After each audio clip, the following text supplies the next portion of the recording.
Bon, qu'est-ce que tu veux me raconter, Élie, là? Je veux juste te faire part d'un constat. Ah ouais donc. Là, on est beaucoup trop intéressés par ce podcast-là et j'utilise beaucoup trop le mot intéressant. Faut trouver des synonymes. C'est captivant. C'est vraiment captivant. C'est Fascinant. Ouais, fascinant, c'est bon. Fascinant. Wow. Percutant. C'est percutant. Ça, c'est pertinent. Percutant. Ça, c'est pertinent. Ça, c'est vraiment pertinent. On va y aller avec les lettres. P. Hey, Élie, d'après toi, quand un enfant là, reçoit un diagnostic, TDAH, anxiété, peu importe, là, tu vois-tu plus ça comme de l'aide ou comme une étiquette? Bonne question, Mimi. En fait, j'ai l'impression que ça peut être un peu des deux, non? D'un côté, ça peut nous aider à comprendre notre enfant, à avoir des services, peut-être même mettre des mots sur certaines difficultés. Ouais. En même temps, je me dis qu'il doit y avoir des parents qui se demandent aussi si ça réduit pas leur enfant à un diagnostic ou à les mettre dans une petite case. Avec notre invitée d'aujourd'hui, qui est Sophie Bouchard, on va s'intéresser à comment les parents vivent tout ça, puis on va essayer de comprendre ce qui se passe derrière les rendez-vous, les listes d'attente, les inquiétudes, mais surtout derrière ce besoin-là de comprendre son enfant puis de vouloir l'aider. Fait qu'on se pose la grande question, le diagnostic chez l'enfant, aide ou étiquette? Alors, c'est parti! Je suis Elisabeth. Et moi, Myriam. Bienvenue à Synthétise-moi ça.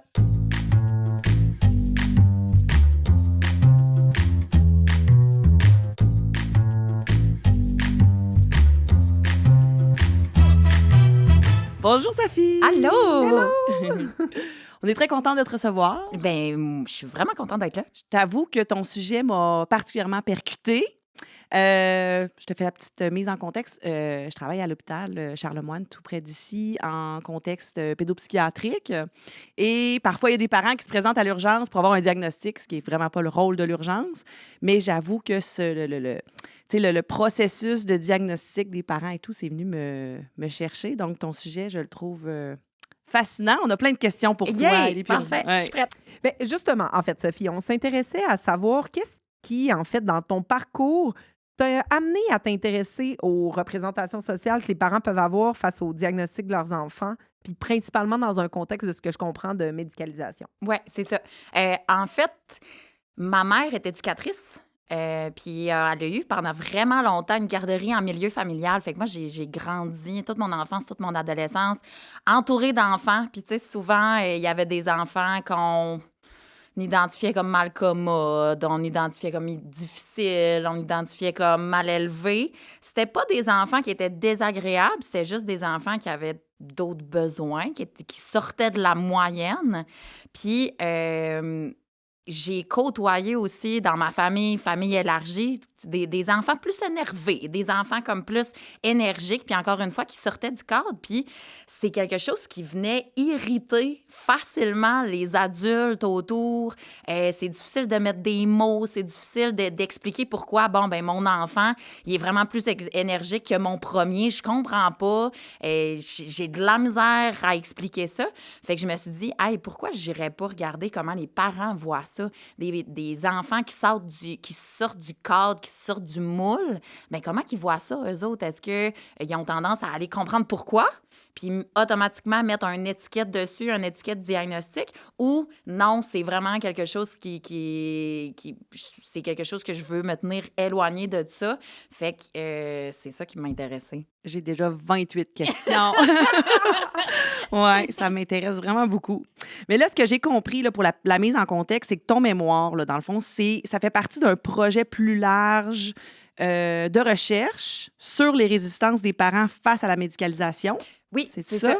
Fait que tu peux-tu m'expliquer un peu la mise en fait, c'est quoi ce projet-là, puis comment que ton travail, toi, il s'y rattache? En fait, c'est un projet qui est dirigé par Marie-Christine Brault. C'est une sociologue à l'Université Laval. Avant, en fait, moi, j'ai eu la chance de l'avoir comme co-directrice à ma maîtrise. Puis ensuite, elle est partie à l'Université Laval.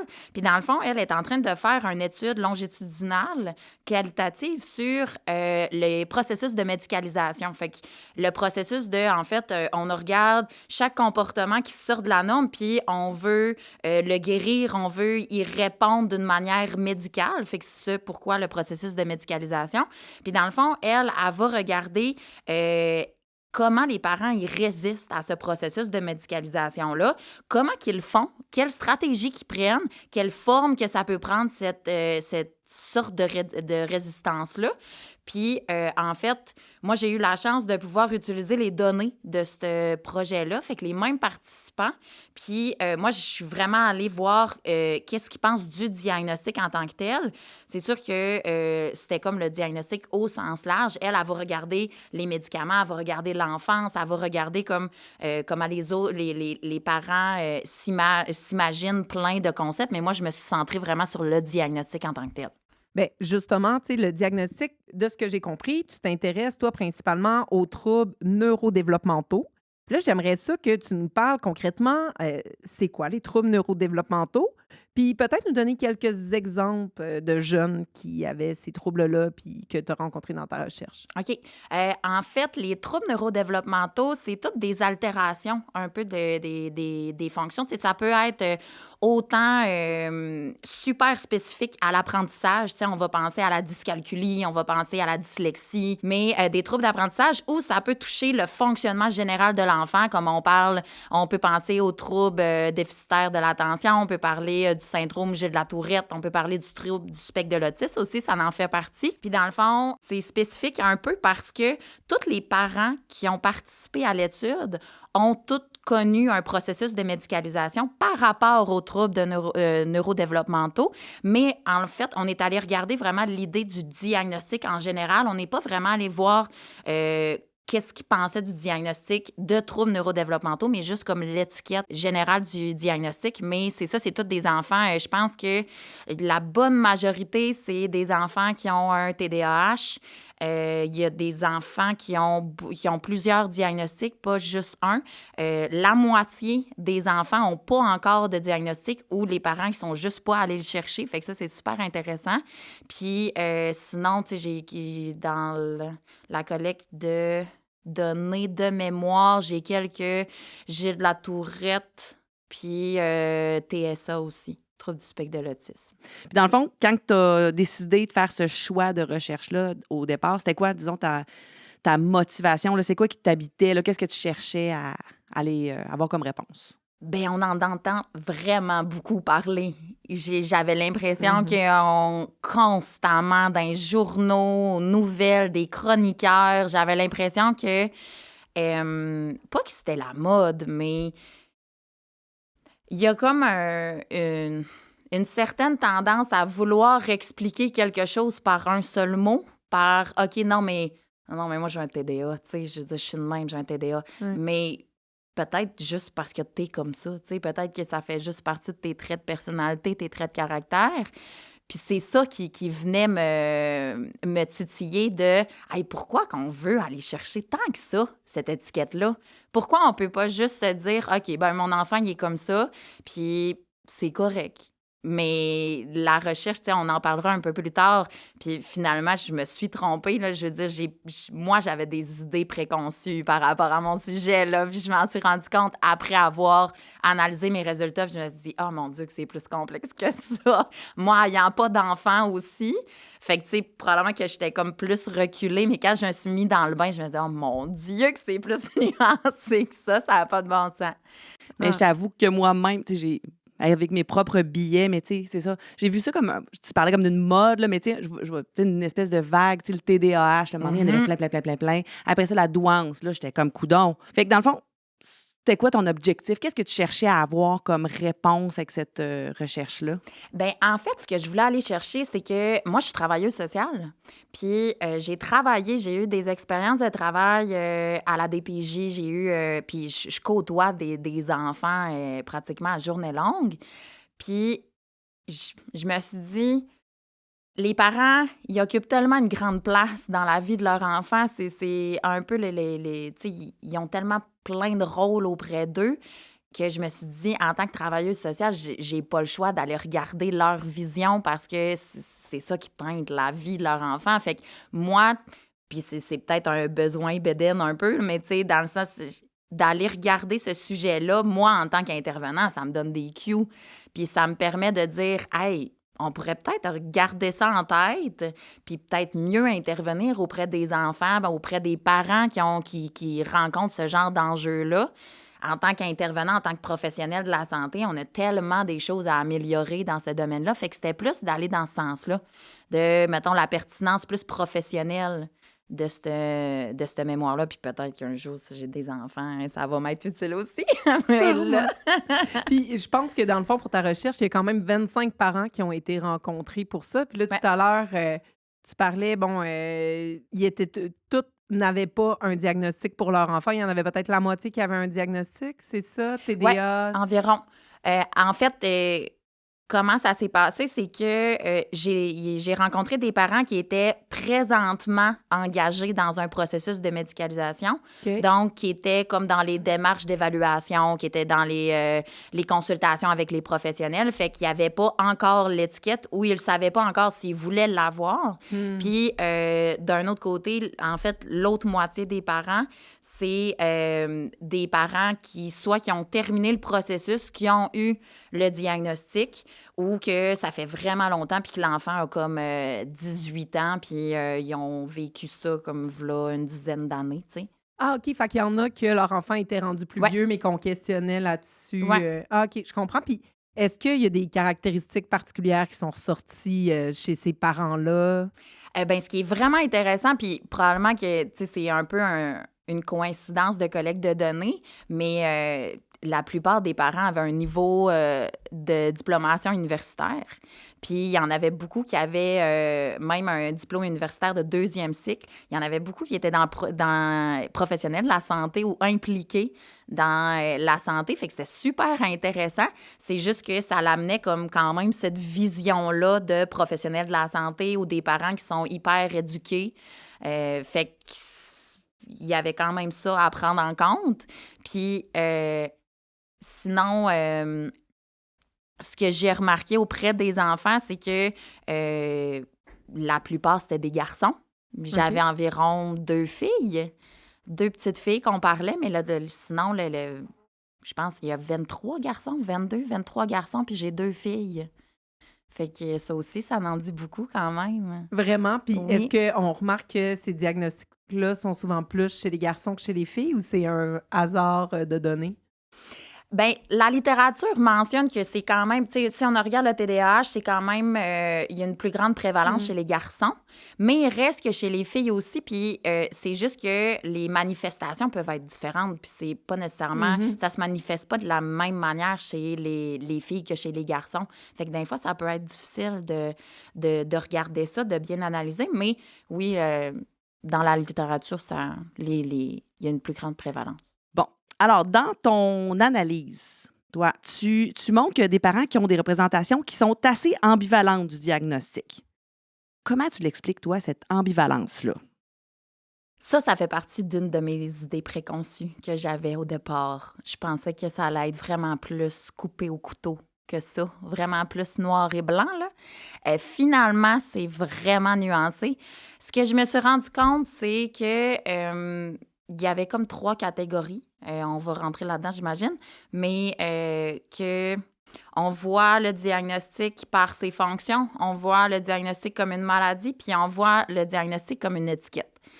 Puis, il n'y a pas un parent qui a décrit le diagnostic comme étant exclusivement négatif. Il n'y a pas un parent qui l'a décrit comme étant exclusivement positif.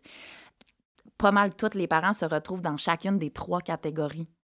Fait que d'un côté, ben le diagnostic, je le vois comme une étiquette, je le vois comme un détournement de l'identité, mais en même temps, ça me permet d'avoir des services, ça me permet de répondre à des questions. Fait que c'est nuancé, fait que c'est pas nécessairement tout positif, négatif, mais c'est juste, je vais regarder ça, puis je vais prendre une meilleure décision après. Je vais-tu le chercher, je vais pas le chercher. C'est quoi qui pèse le plus dans la balance? As-tu l'impression que le diagnostic vient, offrir une réponse aux parents, tu sais, en fait, probablement qui ont des difficultés avec leur enfant, fait que le diagnostic, ça vient éclaircir? Ben oui. façon- Ben oui, il y a beaucoup de parents qui mentionnent que le diagnostic, en fait, ça leur a permis de mieux comprendre leur enfant, de comprendre que c'était pas eux autres le problème aussi. Fait que ça diminue la culpabilité parentale de c'est pas parce que je l'ai mal élevé, mon enfant. C'est parce qu'il y a un mot pour ça, tu sais. C'est pas de ma faute en tant que mère. C'est pas parce que j'ai mal fait quelque chose que mon enfant il est comme ça.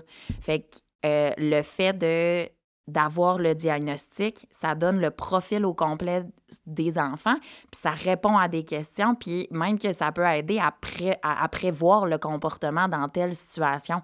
OK, là, je le sais qu'il y a tel diagnostic, bien, je le sais que dans tel contexte, c'est plus difficile, puis ça peut être expliqué par son diagnostic. Bien, tant mieux, je peux m'informer, puis je regagne du contrôle sur la situation. Je le connais, mon enfant, je le connais mieux à ce moment-là. Je sais quoi googler, je sais quoi aller chercher comme information. Fait que rendu là, non seulement ça diminue mon sentiment de culpabilité, mais ça me donne un sentiment de contrôle. J'apprends à le connaître, mon enfant, puis ça me donne les réponses aux questions que je savais même pas que j'avais, tu sais. Ah, et puis, en tout cas, ton mémoire, il est vraiment très intéressant. Là. Justement, Merci. l'analyse, tu parles des 3 représentations que les parents Mhm. font. Je les redis, puis en effet, là, on va les découper un petit peu. Donc, ils se font comme une étiquette, en fait. Ils vont comme une maladie. Puis, on a dit, en fait, le diagnostic dans ses Ouais. fonctions aussi. Si on commence par lui, tu sais, le diagnostic dans ses fonctions, comment les parents perçoivent le diagnostic de cet angle-là? Bien, ce que j'ai cru comprendre, bien, en fait, ce que j'ai pu voir, c'est que justement, il y avait comme 2 sous-catégories dans ce thème-là. C'est soit les fonctions de justement compréhension, de recherche d'informations supplémentaires. Fait que tout ce que je viens de dire par rapport à mieux comprendre l'enfant, Ouais. mais la deuxième, c'est l'accès aux services. Tu sais, souvent, on a besoin de ce papier-là pour avoir des services adaptés. On a besoin de prouver, entre guillemets, que mon enfant a telle problématique. C'est signé par le médecin. Fait que là, j'ai pas le choix d'avoir des stratégies, des moyens d'accommodement. J'ai plus de services. C'est comme ça que ça fonctionne. Donc, le système m'oblige à avoir un morceau de papier. Fait que c'est plus ça les fonctions. Fait que les 2 sont majoritairement négatives, majoritairement positives plutôt. Mhm. C'est que c'est utile. Oui, tout à fait. Puis ça leur donne, j'ai l'impression. Ben, est-ce que je me trompe en disant que ça donne un plus grand sentiment de Ben contrôle aux oui. parents aussi d'avoir accès à ce diagnostic-là? Ben oui, puis tu sais, en même temps, ça remplit une certaine part de responsabilité parce que tu te dis, ben enfin, j'ai le papier, fait que je peux aider mon enfant, même si c'est pas moi spécifiquement qui va donner des services supplémentaires. Ben grâce à moi, grâce aux démarches que j'ai faites, mon enfant, il a enfin le bout de papier qui va lui permettre d'avoir le tiers du temps à l'école. Ben tant mieux, ça va l'aider, tu sais. Fait que c'est... Lorsqu'on parle du diagnostic vu par ses fonctions, c'est majoritairement positif. Hmm. Puis est-ce que, parce qu'en effet, là, on entend souvent des parents qui voient qu'ils vont avoir de la difficulté à avoir des services à l'école, Mhm. qui voient que, tu sais, tu as eu un langage tout élaboré tantôt là, pour parler des jeunes qui étaient chez ta mère, sans nommer de mots. En tout cas, il y avait tout plein de mots, mais les parents, en fait, qui voudraient avoir des services pour aider leurs jeunes, puis qui ont l'impression que pour avoir des services, eux, ils n'ont pas tant envie d'un diagnostic ou de médicamenter leur enfant, mais qui vont avoir besoin de ce diagnostic-là pour avoir accès aux services. Ben c'est ça, tu sais, ça peut être une porte pour des moyens alternatifs. Ça peut être la porte à la limite de juste mettre ce papier-là sur le coin de la table et de dire si j'en ai besoin, il est là. Hmm. J'ai pas besoin de l'utiliser, mais rendu là, c'est mon choix à moi. Il y a une mère qui l'a mentionné, puis ça m'avait quand même touchée de je l'ai le papier, j'ai fait les démarches, puis rendu là, le contrôle m'appartient. C'est moi qui décide qu'est-ce que j'ai en fait de ce bout de papier-là. Hmm. Puis c'était comme une corde de plus à son arc de rendu là, c'est moi qui décide. Là, le médecin, j'ai été obligée de négocier avec. Mon enfant, on a connu des difficultés. Là, c'est la fin, j'ai le bout de papier, puis je vais décider qu'est-ce que j'en fais. Vraiment intéressant. Est-ce que, puis c'est vraiment une question naïve, mais est-ce que c'est que les neuropsychologues qui peuvent offrir ces diagnostics-là ou Des médecins de des famille. médecins aussi? Des OK. médecins de famille aussi. Fait que les neuropsy, les médecins traitants, on va retrouver aussi des psychiatres, mais c'est pas mal les 3 qui ont été nommés en majorité OK. ouais, dans la recherche. Moi, par rapport à ta recherche, là, c'était, bon, le diagnostic comme étiquette. Ouais. Qui, bon, je veux dire, c'est là, moi aussi, que je veux dire, mes billets personnels embarquent Mhm. là-dedans. Tu sais, parce que c'est ça, les jeunes, maintenant, ont presque toutes les étiquettes. Hein, ou, puis on dirait qu'ils sont, des fois, c'est ça, fiers de ça, ou ils justifient des comportements par rapport à l'étiquette, comme tu disais au départ. Mais pour les parents, qu'est-ce que ça signifie, ça, cette étiquette-là? Bien, ce que j'ai pu constater, c'est que on peut le voir soit par un stigmate ou un détournement de l'identité. Fait que si on parle de détournement de l'identité, c'est que on met l'enfant dans une case. Tu sais, les mots case, les mots moule, les mots tu- comme juste un casier, mettre un enfant dans une boîte. Il y a même un parent qui a parlé de dresser son enfant comme si c'était un animal sauvage, qu'il fallait vraiment qu'il rentre dans le moule de la société. Puis, en fait, le détournement de l'identité vient avec le fait que ben, l'étiquette, nécessairement, il y a des idées qui viennent avec l'étiquette, il y a des opinions. Puis l'enfant, ben, il y a ça dans le front. Puis il y a même un parent qui a parlé d'étampe dans le front, à quel point c'est imagé. Puis c'est un étampe, puis là, à cette heure, on le voit juste par ça. Fait que il y a un TDAH. Ah, ben peut-être juste parce qu'aujourd'hui, il file pas, là. Peut-être que, tu sais, peut-être que c'est juste ça aussi. Mais les parents mentionnent à quel point il peut avoir le dos large, l'étiquette, puis le diagnostic, puis à quel point, justement, tu sais, on parlait de la tendance tantôt, il y a une tendance qu'on veut tout expliquer par un mot, puis ça revenait vraiment souvent par les parents de « Voyons, mais qu'est-ce qui se passe? Pourquoi on veut comme absolument avoir un mot qui explique telle affaire? Pourquoi on peut pas juste regarder le comportement, tu sais? » En même temps, tu sais, la recherche évolue, puis, tu sais, on a accès à tellement plus d'informations maintenant que si on pense à il y a juste 50 ans, là, tu sais, fait que ça évolue. Puis, tu sais, par rapport à ça, là, l'étiquette, qu'est-ce que tu as remarqué par rapport à l'identité de l'enfant en tant que tel? Puis, je veux dire aussi l'identité du parent qui a un enfant maintenant avec une étiquette, comme on dit. Ben oui, ce que j'ai pu constater, c'est qu'à la minute où que l'enfant va avoir l'étiquette diagnostic, souvent c'est une étiquette diagnostic pour toute la famille. Fait que, tu sais, on parlait tantôt par les fonctions, ça vient diminuer le sentiment de culpabilité, mais le fait de mettre une étiquette sur l'enfant, souvent le parent, il parlait en on. On a ça dans la famille, mon enfant. Tu sais, fait que le parent, il s'impliquait vraiment, vraiment beaucoup dans le fait que, ben, on a eu ce diagnostic-là, tu sais. Fait que c'était pas juste l'enfant en tant qu'individu, c'est en tant que famille, en tant que sous-système, on est touché par cette étiquette-là. Puis, je parlais du stigmate tantôt, c'est tout ce qui sort de la normalité.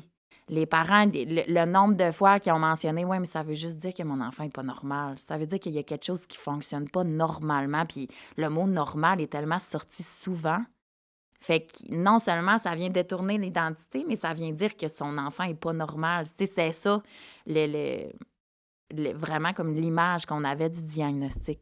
Ah, je trouve ça dur, moi, entendre ce bout-là. J'ai juste envie de réagir, là, mais ce désir, tu sais, d'avoir le diagnostic ou de vouloir rentrer dans la norme plutôt, tu sais, que de voir l'individu plutôt dans un ensemble, puis avec des particularités, en fait, qui peuvent être dérangeantes. Tu sais, on parle de jeunes qui sont scolaires, là, qui vont à l'école. Fait que c'est vrai qu'il y a certains diagnostics qui peuvent venir faire obstacle des fois à certains apprentissages, mais non pas à cause du diagnostic, mais peut-être à cause de comment le système est fait actuellement, puis le désir de vouloir rentrer dans la norme, alors de voir justement toute la diversité des personnes qui peut être tellement intéressante avec justement des profils neurodéveloppementaux différents. Là. Ben exactement. Tu sais, il y a une mère, puis ça m'a frappé. Elle a parlé du fait que, par exemple, pour un même diagnostic, on met plein d'enfants, que le seul point en commun, c'est cette étiquette-là. Oui. Mais tu les regardes, puis je veux dire, ils n'ont aucun autre point en commun. Ils sont tous uniques, mais ils sont tous dans la même boîte. Puis à quel point, tu sais, ils devraient peut-être pas être tous dans la même boîte, à quel point ils sont uniques, à quel point ils sont spéciaux, à quel point ils ont plein de caractéristiques. Puis le seul point en commun, c'est le diagnostic, c'est l'étiquette qui est accostée. Puis même que toutes les manifestations de ce même diagnostic-là, on n'en parle pas. Là, tu sais, je veux dire à quel point ça peut être manifesté de différentes façons chez plein d'enfants. Fait que c'est vraiment comme l'image de mettre un enfant dans la même boîte que toutes les autres parce qu'on a besoin de cocher une case, on a besoin d'expliquer c'est quoi, comment l'enfant est puis comment il devrait être. C'est comme ça rassure, peut-être. Puis tu sais, tu parlais comme de diminuer la Peut-être. culpabilité, là. Ben, je pense que pour la société, ça peut être rassurant parce que on n'aime pas les personnes qui sortent de la norme, on n'aime pas les personnes qui sont considérées comme un peu déviants de la normalité. C'est bien plus rassurant de se dire, ben là, on le voit bien, là, qu'il sort du moule dans la classe. Ah, mais c'est parce qu'il y a tel diagnostic, tu sais. C'est rassurant. Puis, tu sais, on parle beaucoup du rapport au diagnostic. Qu'est-ce qu'il y en est de la médicalisation à travers tout ça? Tu sais, le rapport, justement, est-ce que tu sentais chez ces parents-là un désir, justement, d'avoir le diagnostic pour prendre une médication, pour pouvoir stabiliser? Bien là, c'est sûr que je pense peut-être plus au TDA ou au TDAH, mais est-ce que tu sentais que la médicalisation pouvait venir répondre là, tu sais, à un besoin pour que l'enfant rentre plus dans la norme à travers tout ça? Pas tant que ça. OK. Je pense que ça va être plus une question qui va être répondue dans le gros projet de Marie-Christine Brault, parce que moi, je me suis pas vraiment attardée à la médicalisation. On a parlé parce que nécessairement, il y a plusieurs parents qui en parlaient, mais non, au contraire, c'était plus vu comme un moyen parmi tant d'autres. Ou souvent, c'est la première solution qui est partagée, qui est proposée. Puis après ça, les parents, ils doivent dire s'ils sont d'accord ou non. Puis si c'est refusé, on va juste aller essayer d'autres choses. Fait que c'était plus, c'est ça, une solution parmi tant d'autres où, oui, il y a la médication. Puis si, tant mieux si ça fonctionne avec mon enfant, s'il répond bien. Mais là, il y a beaucoup d'effets secondaires. Fait que peut-être que ça sera peut-être pas la première option. Ça va être de dernier recours. Puis on va essayer d'autres choses avant. Fait que non, c'était pas nécessairement cette vision-là qui a été partagée. Justement, tu sais, dans ta troisième, donc il y avait le diagnostic dans ses fonctions comme une étiquette, puis il y avait le diagnostic qui est perçu comme une maladie. Hem, comment ça se manifestait ça, chez les parents que tu as rencontrés? En fait, ce que j'ai pu constater, c'est que le médecin, en fait, prend beaucoup de place dans le processus diagnostique.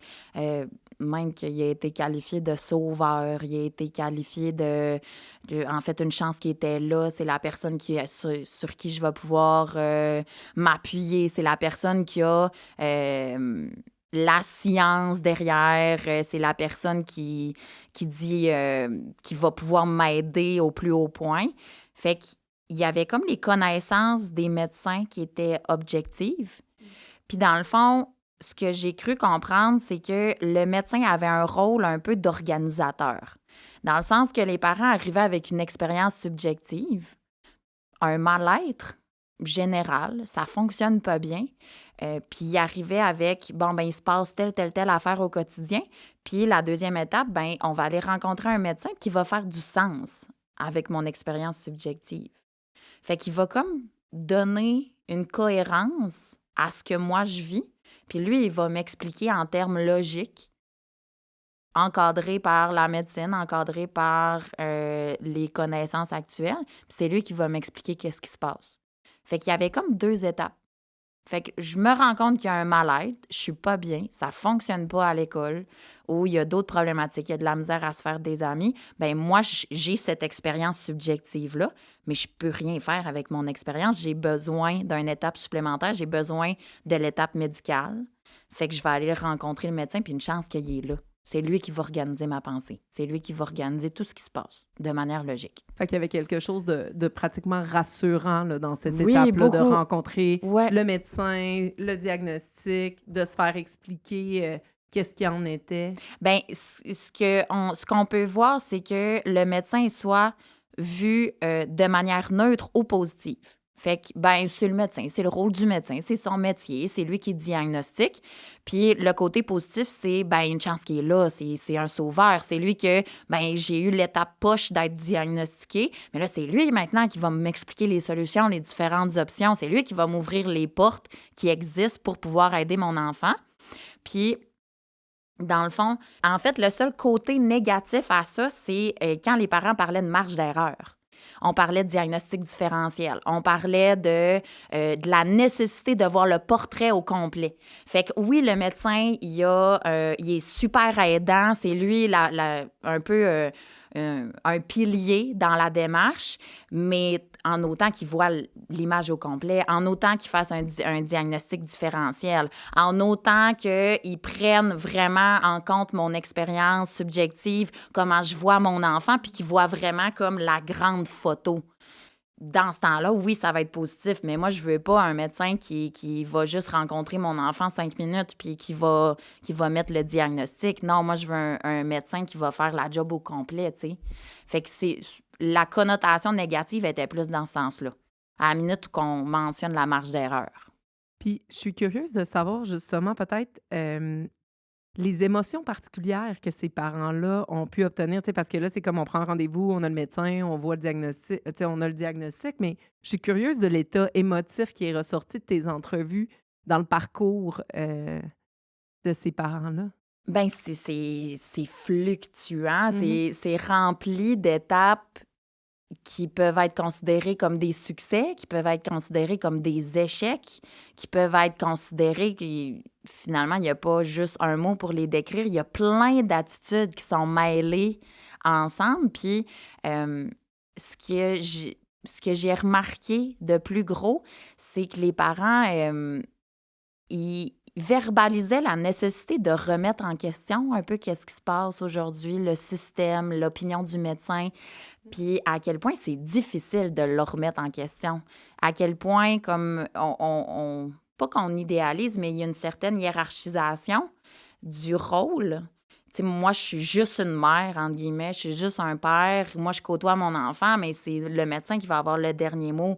Mais en même temps, c'est important, moi, ce que je pense. Fait qu'il faut que je négocie, il faut que j'aille plein de rôles mélangés. Il faut que j'aille un rôle protecteur envers mon enfant, mais il faut aussi que j'aille un rôle de militant auprès des professionnels de la santé. Fait que c'est difficile, c'est énorme comme responsabilité, puis c'est énorme comme tâche. Puis souvent, ben c'était des parents mm, qui avaient tendance à peut-être se sentir oubliés ou pas, ou que leur rôle était minimisé. Fait que c'est moi qui côtoie mon enfant à journée longue. Fait que nécessairement, c'est important ce que j'ai à dire, tu sais. Fait qu'il y avait beaucoup de sentiments. On pouvait voir de l'épuisement, d'un manque de contrôle, de l'impuissance. Mais il y avait aussi des parents qui se sentaient énormément en contrôle. Puis avec du recul, ben ça a été bénéfique. Fait qu'il y avait de l'espoir. Il y avait... Pour vrai, c'était vraiment une grosse panoplie de sentiments tout mélangés. Puis, fait que là, c'est 3 façons de voir le diagnostic, là. Tu sais, on parlait des fonctions, de l'étiquette et d'une maladie. Tu sais, tu disais que pour les parents, ça peut coexister, ces Ouais. 3 façons de voir-là. Puis, mais de quelle manière tu l'as vu, toi, chez les parents? Ben, en fait, c'est quand les parents mentionnaient différentes représentations du diagnostic. C'est là que je me suis rendu compte que, oui, un parent peut autant voir le diagnostic comme étant comme une étiquette, un stigma ou peu importe. Puis, il le voit aussi par les fonctions. Puis, rendu là, c'est 2 facettes qui coexistent. Puis que rendu là, ben, on va regarder c'est lequel qui pèse le plus lourd dans balance. Oui, l'étiquette, le diagnostic est vu comme une étiquette, mais en même temps, ça m'ouvrirait tellement des portes de l'avoir. Fait que rendu là, je vais aller le chercher, tu sais. C'est un mal pour un bien. Fait que, tandis qu'il y a bien des parents qui vont se dire, ben non, tu sais, je le sais que ça serait utile. C'est pas à 100% négatif, mais l'étiquette, elle pèse beaucoup dans balance. Fait que non, ça me tente pas pour l'instant d'aller le chercher parce que c'est lourd quand même de conséquences. Fait que j'irai pas. Mais c'est vraiment de prendre toutes ces facettes-là, parce que le diagnostic, c'est multifactoriel, là. Je veux dire, c'est multidimensionnel. Puis après ça, c'est de choisir c'est quoi nos combats, puis c'est quoi que je veux vraiment, tu sais. Effectivement. Ouais. T'as-tu remarqué, toi, par exemple, que, tu sais, il y a par rapport aux pratiques et l'attitude des parents, il y a quelque chose qui a changé suite au diagnostic? Comment ils ont adapté leur façon d'être? Ben, c'est drôle parce que moi, je pensais que le sentiment de contrôle allait arriver euh, puis je sais pas pourquoi nécessairement je pensais ça, mais j'avais dans la tête que les parents, s'ils choisissaient d'aller chercher, par exemple, un diagnostic pour mieux expliquer le portrait, le profil de l'enfant, ben il allait être mieux orienté puis aller chercher les meilleures informations. Fait que le sentiment de contrôle était plus grand. Puis ce que je me suis rendu compte, c'est que de l'autre côté aussi, des parents qui décèdent de ne pas aller chercher le diagnostic, ben ils peuvent être autant informés.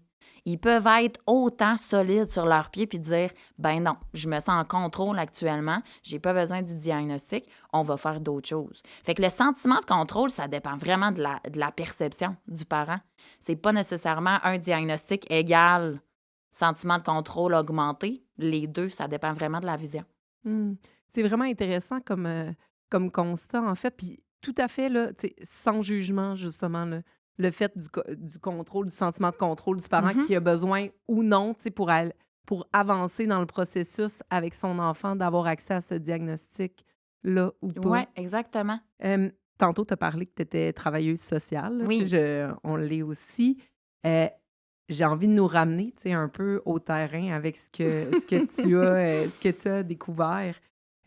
Donc, à partir de tes résultats à toi, là, qu'est-ce que les intervenants gagneraient selon toi à mieux comprendre à la lumière de ce que tu as découvert dans la manière dont les parents peuvent percevoir le diagnostic de leurs enfants? Les parents, c'est tellement des alliés dans les Mm. interventions. À la minute où il y a un enfant d'impliqué, même des adultes, des jeunes adultes, les parents, c'est tellement des alliés qui sont sous-estimés. Ils ont tellement de choses à dire. Puis le fait de prendre en considération leur représentation sociale, ça peut tellement aider l'intervention. Juste de collaborer avec le parent puis de prendre en considération qu'il y a peut-être des opinions divergentes des miennes, il y a peut-être des stéréotypes, il y a peut-être des valeurs différentes des miennes, mais ça ne veut pas nécessairement dire qu'ils sont moins importantes. Tu sais, je veux dire, c'est un parent qui l'a accompagné, on a besoin de ce parent-là, puis je pense que plus on accorde l'importance à ce rôle-là qu'il occupe, plus on va gagner en tant que professionnel de la santé. Peu importe ce qu'on fait. Tu sais, moi, je parle en tant que travailleuse sociale, mais en tant qu'infirmière, en tant que peu importe, là, je veux dire, on gagne à avoir des parents comme alliés. Ça peut tellement être puissant comme intervention, beaucoup plus que si on les met de côté puis qu'on se concentre plus sur l'enfant. Oui, l'enfant, il est au centre de l'intervention, mais le parent, il a un rôle majeur. C'est des parents qui sont investis en Ben plus, oui. parce que ça demande du temps. Puis, tu sais, je veux dire, faut vraiment que tu veuilles, tu sais, passer au travers tout le processus d'évaluation, Ben etc. oui, Fait que c'est des mais-en. parents qui ont Qui vraiment sont à engagés, cœur. qui sont Ouais. investis, Mm. qui ont à cœur la réussite de leur enfant. Puis c'est des parents qui peuvent pas puncher in, puncher out. Là. Je veux dire, un coup que tes parents, tu l'es pour toute la vie. Fait que nécessairement, leur voix porte, là. Ben absolument. Mhm. Puis, tu sais, au final, eux, d'avoir, je veux dire, le mode d'emploi idéal pour pouvoir être un meilleur parent pour leur enfant, c'est extraordinaire quand on a accès à ça en plus, là. Puis, en fait, justement, pour les intervenants qui accompagnent les parents en processus d'évaluation de leurs enfants, c'est quoi que tu leur donnerais comme conseil? Mais je vais aller dans la même direction. Écoutez les parents. Vraiment. Vraiment, ils ont vraiment beaucoup de choses à dire. Puis c'est important, tu sais, on focus sur l'enfant, mais eux aussi ont besoin de soutien, ont besoin d'être entendus, ont besoin d'être considérés Ben dans la oui. balance. Puis souvent, tu sais, ce qu'on peut voir, surtout avec des jeunes enfants, c'est que le parent, il a un rôle un peu de traducteur. C'est lui qui va mettre en mots l'expérience des enfants. Fait que, je dis, c'est énorme comme responsabilité. Fait que, je veux dire, lui, c'est super important. Puis du côté de la recherche, là, si il y avait quelque chose à Oh poursuivre mon là, Dieu, à la il y a lumière des... plein de choses. Ça serait quoi la prochaine piste à explorer?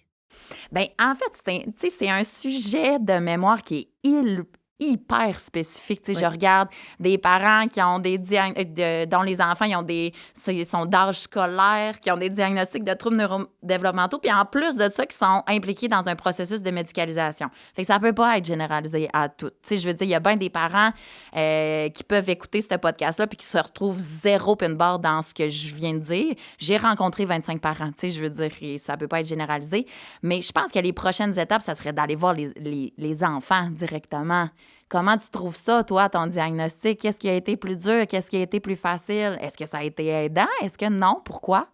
Fait qu'aller voir les enfants, je pense que ça serait la première chose à faire. Ça serait tellement intéressant. Ah, vraiment? Puis tu sais, je repense à le rapport diagnostic, là, la représentation que les parents se Ben font. oui. Est-ce qu'il y aurait quelque chose de similaire, tu sais, par rapport à l'étiquette, Ben par oui. rapport à eux, tu sais, comment ils utilisent aussi, là, Ben des fois, oui, ces exactement. diagnostics-là, parce que je reviens un peu avec ce que tu disais, Mimi, là, dans le fond, les parents et les profs, des fois, cherchent ces diagnostics-là, mais même les enfants, tu sais, moi, j'ai mon fils, des fois, qui me dit « Hey, moi, je suis TDAH, tu sais, j'aurais besoin de...